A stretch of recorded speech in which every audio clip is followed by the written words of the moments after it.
Hello, everyone. Democrats in Congress failed to act in the best interest of Americans hardest hit by this pandemic. Amid inaction, President Trump stood up for every American who, through no fault of their own, needed relief. Politics, as usual, should find no place during this pandemic, but Democrats rejected multiple clean bills to provide relief. The American people are tired of games, they seek leadership, and President Trump delivered. This weekend, President Trump took executive action designed to provide the relief Democrats have denied to those who need it most. Through 4 executive orders, he took the following steps. On the payroll tax, he deferred payments of the employee portion of certain payroll taxes from September 1st through the end of 2020. On unemployment assistance, states will provide 25% cost sharing, amounting to a total of $400 per week in benefits through the end of the year. And then third, he extended the eviction protections. President Trump will direct HUD to prevent evictions resulting from financial hardships caused by the virus, doing everything in his executive capacity to make sure those renting and those homeowners are protected. Finally, on student loans, he extended 0% interest and suspended loan payments through the end of the year. The bottom line is that these actions will help Americans. President Trump is for the American people, and Democrats failed to deliver. Also, earlier this year, hundreds of Americans, working men and women at the Tennessee Valley Authority, the TVA, were told that they would lose their jobs to lower paid foreign workers imported from abroad, and then suffer the further indignity of training their foreign replacements. President Trump boldly and resolutely intervened in defense of these hardworking Americans, rallying to their case, rushing to their aid, and taking action to restore their jobs. He invited laid-off workers and their representatives to the White House, and then he fired the chairman of the board of the TVA and one other board member. President Trump offered an ultimatum. The firings would continue until the cruel and heartless decision to fire the hard-working Americans was reversed. TVA did reverse. Layoffs have been canceled and tech workers have been rehired. In the words of Gay Henson, president of the Engineering Associates IFPTE Local 1937, the labor union representing the 2,200 highly skilled professionals employed by the TVA. In Ms. Henson's words, the president's personal intervention saved these jobs, restored the workers to their rightful place, and set TVA on the path to returning to its mission of service to both the workers at the TVA and to the people of this country. And with that, I'll take questions. Yes. Kayleigh, thank you. Starting right there with the president's actions over the weekend, how quickly can Americans expect to see that extra $400 of unemployment insurance? So we hope to see it quickly and close to immediately. I don't have an exact readout for you on time, but a lot of this will depend on states and them applying, because as you know, it's 75% federal government covering and 25% the states, and they can use CARES funding or even existing unemployment funds for that $100, but it will require an application process. And given that part of it is up to the states in the application process, is it possible that there will be a delay and that some individuals won't see this relief at all? We will be working around the clock to make sure there's not a delay, but any delay that does exist, it's important to note where that delay and the responsibility rests. And it's with Nancy Pelosi and Chuck Schumer, who they were offered a clean extension, not of $400 of unemployment benefits, but $600, and it was roundly rejected by Democrats. So this president stood up for the American worker at a time when Democrats refused to do so. And just to be very clear, you're saying that you're going to work around the clock. You want it to get to Americans quickly.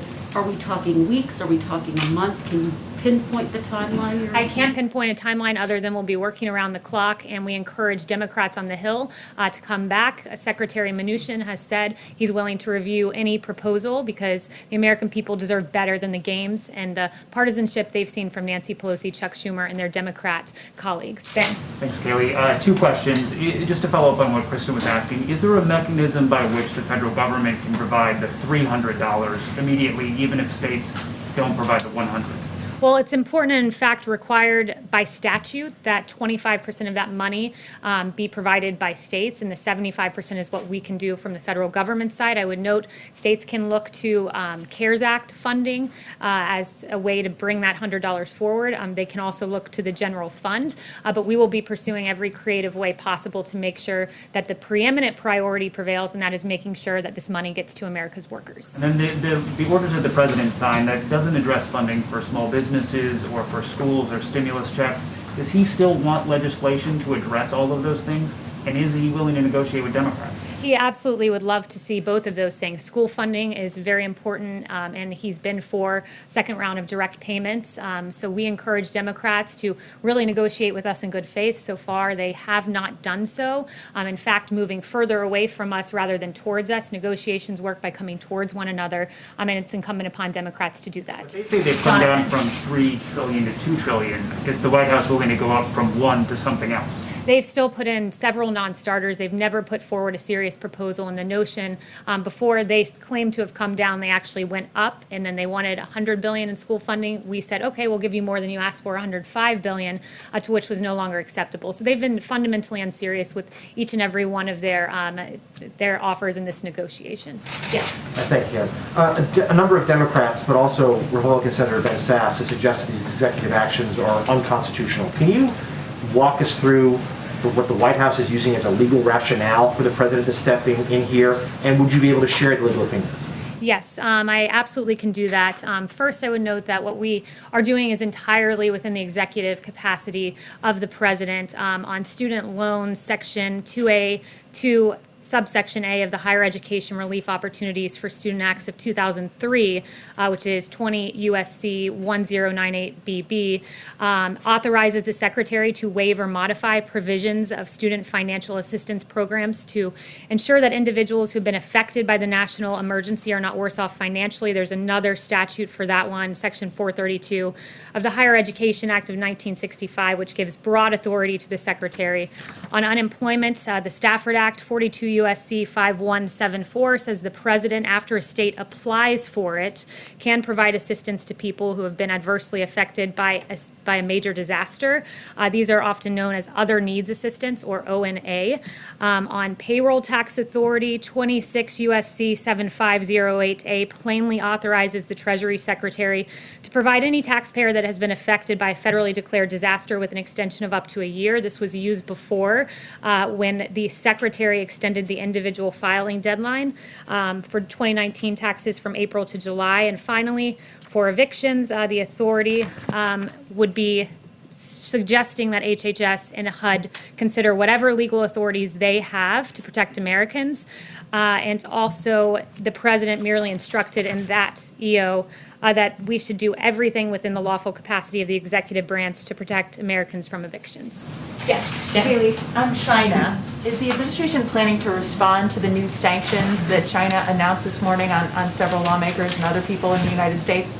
So I won't get ahead of the president on any actions, but we are certainly aware of the announced sanctions. And instead of taking meaningful actions, such as immediately repealing the national security law and stopping the systematic repression of Uyghurs, the Chinese Communist Party opted to respond with this symbolic and ineffectual action. And a growing number of nations around the globe are demanding real action from Beijing. The ball is in the Chinese Communist Party's court. This president has stood strongly against China, and he'll continue to do so. Is there any discussion, Kayleigh, of delisting Chinese companies on the U.S. Stock Exchange? Again, I won't get ahead of the president on any official announcements. Yes. Thank you. The president said over the weekend that he had heard from Democrats about wanting to restart these negotiations. Who exactly did he hear from? And then also his tweet this morning regarding, he said that he said that Leader Schumer and Speaker Pelosi had his number in regarding negotiations. Does that mean he is going to play a larger role in this process going forward, or is it still going to be Secretary Mnuchin and the Chief of Staff? Well, they speak on the president's behalf. He's been actively engaged in the negotiations and working closely with Secretary Mnuchin and the Chief of Staff. Democrats should come to the table. Their immediate statement in the aftermath of the president issuing these EOs says that they would like to meet halfway, but those are empty words from Democrats that they'd like to meet halfway, because so far they've just gone in the other direction. So did anybody reach out to him? I'm not going to go through the president's call logs, but you guys can ask him later today if you'd like. He'll have a press briefing at about 5:30. Jeff. Thank you, Kayleigh. Secretary Pompeo has raised the issue of Russian bounties on U.S. soldiers in Afghanistan with his counterpart. Does that mean that the administration now considers the intelligence on this secure or clear? And if so, does the president plan to raise it with President Putin? Yeah, so on the part about Secretary Pompeo, I'd refer you to the State Department. That was a New York Times story. So in terms of his personal conversations, I would refer you there. But on the part of the president, this was unverified, not conclusory as the New York Times initially reported. The president will always act in the interests of our troops and look no further than the killing of Soleimani and al-Baghdadi, which brought vindication to hundreds of U.S. servicemen and women who lost their lives overseas. Just to be Yes. clear, does that mean that that Pompeo did not raise this? Does that mean that? I would refer you to the State Department. But are the two sides seeing seeing the intelligence as different here and the State Department? Again, you're asking me to verify reporting. That would be in the realm of the State Department. But rest assured, this president will always act in the best interests of our troops. Yes. Thanks, Kayleigh. Back on the executive orders the president signed this weekend, as a candidate, Donald Trump criticized fairly sharply Barack Obama's use of executive orders and faulting him for failing to reach deals with members of Congress. How were the president's actions this weekend any different from President Obama's? They're a lot different when you consider the fact that President Barack Obama utilized executive order to push forward a policy that he denied he had the right to push forward 23 times on DAPA and on DACA. He said at least 23 times, I don't have the power to do this, and then he went on to do just that. I've already listed out and enumerated the various legal authorities on the part of the president, and in terms of deal making, I would note that the CARES Act was landmark legislation, at really the height of this pandemic, that brought relief to the American people, and that was negotiated within 1 week from first drafting to enactment. And by comparison, if we want to go back to President Obama, the American Recovery Act during the Great Recession took roughly 3 months from inception to enactment as law under single-party control. This president managed to push the CARES Act through divided government, a very big accomplishment on the part of the president. Yes. Kayleigh, the deal that the president announced late last month with Kodak to make new drugs in the United States is apparently on hold now amid allegations of insider trading. Is the president concerned that his infrastructure here is being misused, that the Defense Production Act funds are potentially being misused? Would he pull the plug on the Kodak deal? And what does it say about the safeguards that you have in place that this potentially could have resulted in insider trading? So first, the president will always act in the best interests of the American people. As you noted, as soon as we became aware of these allegations, the International Development Finance Corporation said that the recent allegations of wrongdoing raise serious concerns.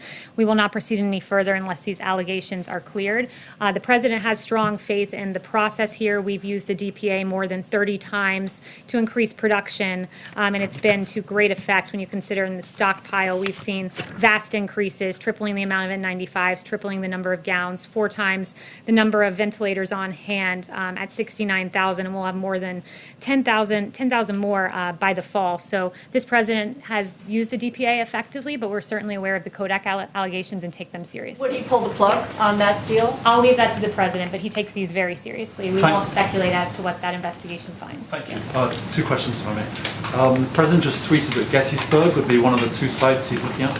What can you characterize the message that he'd want to be sending with that choice, if it was that choice? Yeah, I won't get ahead of the president as to what his convention speech will look like, but the president has done a lot to bring this country together. We've faced unprecedented challenges, and he's worked to make sure that the American people are best equipped and taken care of to rise above the challenges that we face, and he has a strong record of achievement that he'll be touting on that day. Sorry, the other question, if you don't mind. Is there a message to the protesters in Belarus? Is the president looking at that? Is he supporting them? Yes, so we are looking at that, and we're deeply concerned by the Belarus presidential election. Severe restrictions on ballot access for candidates, prohibition of local independent observers at polling stations, intimidation of opposition candidates, and the detention of peaceful protesters and journalists have marred the process, and we urge the Belarusian government to respect the right of to peaceably assemble and to refrain from use of force. Yes. Thanks, Kayleigh. Is the president willing to provide some aid for states and local governments, given that the administration is asking states to pay for a quarter of the National Guard assistance and now a quarter of the unemployment benefits? Yeah, the president's always been clear here that, he wants to support state and local governments, but only for COVID-related matters, and he doesn't want to bail out blue states that had structural problems long before this. So that's where his priorities lie. Yes. Hi, I have two questions, one from somebody who can't be here today. But first of all, the president also just tweeted student athletes have been working too hard for their season to be cancelled. So does he disagree with colleges cancelling sports, and how would he guarantee their safety if games did go ahead? Yes, I spoke to the president in the Oval Office about that just before walking out here, and he is very much would like to see college football safely resume their sport. And as he mentioned in that tweet, a lot of these college athletes, work their whole lives to get, 4 years. Sometimes if they're redshirted an extra year, if they're lucky, they work their whole lives for this moment, and he'd like to see them have a chance to live out their dreams. And a question from Anthony Leake of the Chronicle Fashion Guide. Do you have any reaction to the resignation of the Prime Minister and Cabinet in Lebanon? Yeah, the president's aware of the situation, but that was just breaking as I came out, so I have nothing to add to that, other than our heart is with the people and those who lost their lives. Christian. Thanks, Kayleigh. Two on the orders. Is the administration at all concerned that funding the federal government's cost share through FEMA could leave the government underfunded for hurricane season? And then secondly, on the housing provisions, I'm just curious, why didn't the president extend the eviction moratorium as it was outlined in CARES? Was that because it was deemed unconstitutional? So on evictions, I would note that the president took 4 strong actions here. And again, the eviction moratorium there was a temporary moratorium put in place by the CARES Act. So the president did what he can within his executive capacity, and it was 4-part, taking all lawful measures to prevent residential evictions. Number 2, instructing HHS and CDC to take measures to temporarily prohibit residential evictions. On HUD, prioritizing federal fundings that can be used as financial assistance to struggling renters and homeowners, and also HUD working with its grantees and partners to ensure that homeowners are not forced out. And with regard to HHS, as they explore their executive authority here, 42 U.S.C. 264A authorizes the Surgeon General in consultation with the Secretary to make and enforce such regulations as is in his judgment that are necessary to prevent the introduction, transmission, or spread of communicable diseases. So it will be within HHS's purview to determine whether COVID meets those standards, and it could go a long way in helping Americans who face eviction. And your second question? It was about FEMA. Is there a concern that, pulling from the disaster funds could leave them underprepared for the rest of, the worst part of hurricane season coming? Yeah, so there is that snapback provision that if FEMA does get below a certain level, that money will snap back. So that is certainly a concern, and we'll make sure that 2 things happen, that Americans get paid, but also that there's enough funding there to safely go through hurricane season. Yes, Thank you, Kayleigh, very much. 2 questions. What would you like the White House would like to see happening in Lebanon right now, next? And this weekend, the U.S. reached 5 million coronavirus cases, and Brazil 100,000 deaths, as healthcare experts compares the response from both governments. What went wrong here and there? So first with Lebanon, that was your first question. We're monitoring the situation closely. As I've said, our heart goes out to the men and women who lost their lives. It's an absolute tragedy. And the president participated in a virtual conference with international leaders to work closely in our international response effort. We are delivering aid to the region, and our deepest condolences go out to the victims. With regard to the U.S. response to the coronavirus, we've done more testing than any country in the world. And we do identify more cases. We do have, after all, the most testing, as the president has noted.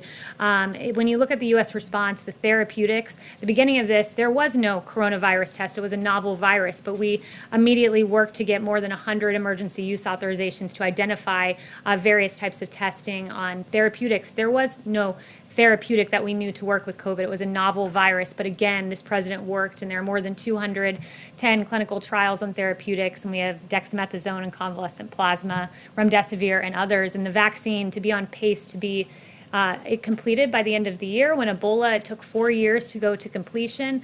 This president is securing a vaccine at the fastest rate ever for a novel pathogen. So this president has a really historic coronavirus relief response that we're happy to talk about. Comparisons between Brazil and the U.S.? Thank you, Kayleigh. So going back to his question on HHS and executive order, is there no real solution then for people who may be facing eviction by the end of this month or early September? Well, there is a solution. I've mentioned the 4 things that we've done and will continue to do, but the real solution, the holistic solution, rests with Congress and Nancy Pelosi and Chuck Schumer coming to the table. This president instructed his administration to find every single way possible that without congressional Democrats who have been unrelenting and lacking in any sort of care or empathy for the American people, at least when it comes to their negotiating tactics, if they're not going to act and care for the American people, he would. So he instructed this administration to pursue every legal avenue available to us without Chuck and Nancy, and he's done just that. And then on the Chanel. Thanks, Kayleigh. With the president bypassing Democrats stalling with the stimulus bill, as we've been discussing in this room, how pressing is it to actually have a next phase bill? Because it seems that the executive order and the 3 memoranda that he just signed really was kind of a wish list of items he wanted to pass. So how motivated is the White House to push for a next phase stimulus bill in spite of what Mnuchin said this morning? Yeah, the White House is still motivated. You know, the president would love to see the direct payments to Americans. The president would love to see the school funding. There are several items that we'd like to see happen. The more relief for the American people and those in need in particular, the better. But this president, you know, has taken action to alleviate some of that burden. But make no mistake, there's still much more that we'd like to accomplish. But that includes having willing negotiating partners in Congress, and so far we have none in the Democrat Party, it seems. And then finally, one thing I want to leave you guys with is that 18 days ago, Mayor Ted Wheeler tweeted, "What I saw last night in Portland was powerful in many ways. I listened, heard, and stood with protesters, and I saw what it means when the federal government unleashes paramilitary forces against its own people." He, in fact, called our federal agents paramilitary forces. And around this same time, our federal officers were facing rioters, barricading officers inside the courthouse, trapping officers inside, launching of commercial-grade fireworks. A federal agent's hand was impaled by planted nails. 3 officers were were at least temporarily, I should say, blinded when a laser was put in their eyes. This has been an ongoing tactic by the rioters. That was 18 days ago when Mayor Wheeler stood with the rioters and against the, quote, paramilitary forces. But just 4 days ago, it appears Mayor Wheeler had a change of heart as local officers took over the situation in Portland, and he now, I guess this is what he believes now, quote, "When you commit arson with an accelerant in an attempt to burn down a building that is occupied by people who you have intentionally trapped inside, you are not demonstrating, you are attempting to commit murder." He could not be more right about that. It is a drastic change. It took him 73 days, I suppose, to come up with that realization. And what we're seeing in Portland with 6 nights in a row, riots being declared. On Wednesday, you had some of these rioters shining lasers in officers' eyes, disable security cameras, broke windows, used boards to barricade the doors, and start a fire with 20 sworn officers and civilian employees inside. This is unacceptable, and it is encouraging to see that the liberal mayor of Portland finally seems to realize that. Thank you, everyone.